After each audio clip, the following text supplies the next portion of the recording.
नीलेश जी, मैं आपकी राय ये कमोडिटी साइकिल पर भी लेना चाहूंगी क्योंकि पिछले पूरे महीने हमने देखा है वो मेटल्स के दामों में लगातार इजाफा ही देखने को मिला, जो क्लियरली कुछ कंपनियों के लिए बेहतर साबित हुए, लेकिन कुछ के लिए आगे मार्जिन्स के तौर पर भारी पड़ सकते हैं।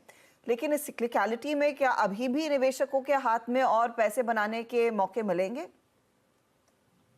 एक मेटल की साइकिल समझ पाना थोड़ा मुश्किल है। एंड इस बार एक तरफ आप देखें तो ग्रोथ कम हो रही है और दूसरी तरफ मेटल के दाम बढ़ रहे हैं। यह स्पेक्यूलेशन है, डिमांड सप्लाई है, जियोपॉलिटिकल रिस्क है। इसका अंदाजा लगाना मुश्किल है। बट एक बात तय है, अगर मेटल के दाम इतने ऊपर रहे तो ग्लोबल ग्रोथ जो थोड़ी वीक है वह और भी वीक हो जाएगी और मेटल डिमांड के ऊपर एडवर्स इम्पैक्ट आएगी। तो हमारा मानना यह है कि इस वक्त मेटल क्षेत्र में जिस प्रकार के कमोडिटीज के दाम बढ़े हैं, चाहे कॉपर हो, स्टील हो, एल्यूमिनियम हो, वहां पे थोड़ा प्रॉफिट बुकिंग का समय है।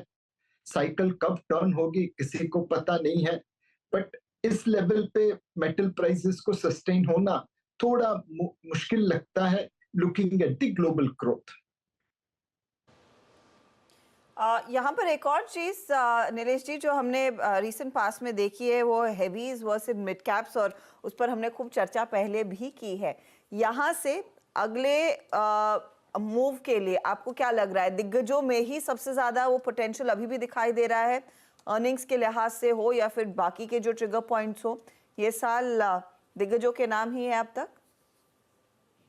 तीन क्षेत्र जिसे हम देखें जिन्होंने अच्छा परफॉर्मेंस नहीं किया है, अंडर परफॉर्म किया है, वह है आईटी, एफएमसीजी और प्राइवेट बैंक्स। इन तीन क्षेत्र में ज्यादातर दिग्गज कंपनियां हैं और उनकी वैल्यूएशन डी-रेट हुई है। उनकी इन्वेस्टर्स ने जनरली खरीदारी नहीं की है, प्रॉफिट बुक किया है या वहां पे नए नए पैसे नहीं लगाए हैं। अब अगर मॉनसून अच्छा होता है तो हो सकता है एफएमसीजी कंपनी को फायदा हो। अगर लिक्विडिटी अच्छी रहती है और ब्याज के दरों में कटौती होती है तो हो सकता है प्राइवेट बैंक्स को भी फायदा हो। और अगर वॉल्यूम ग्रोथ आता है आईटी क्षेत्र में तो आईटी क्षेत्र को भी फायदा होगा।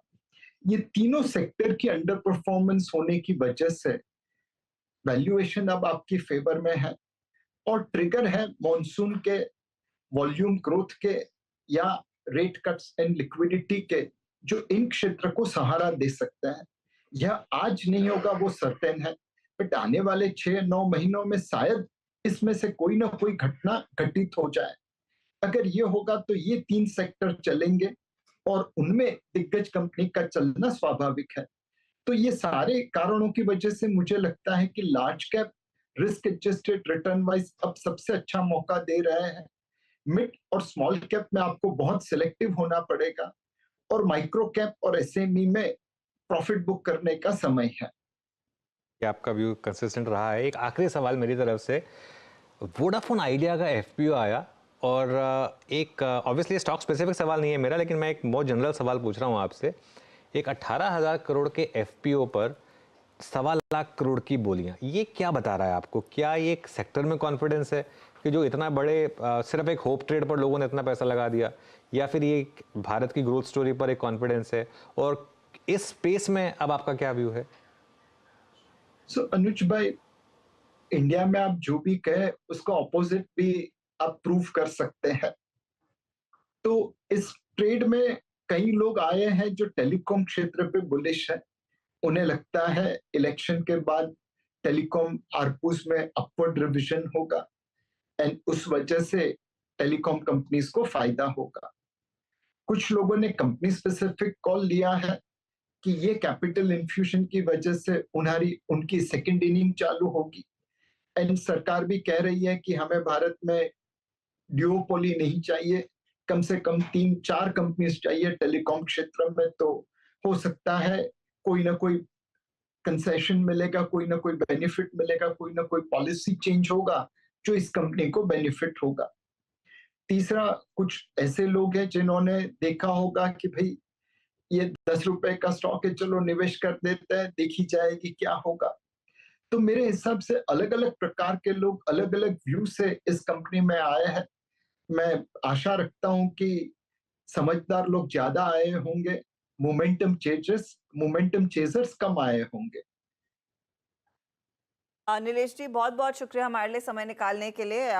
It's always a pleasure speaking to you sir.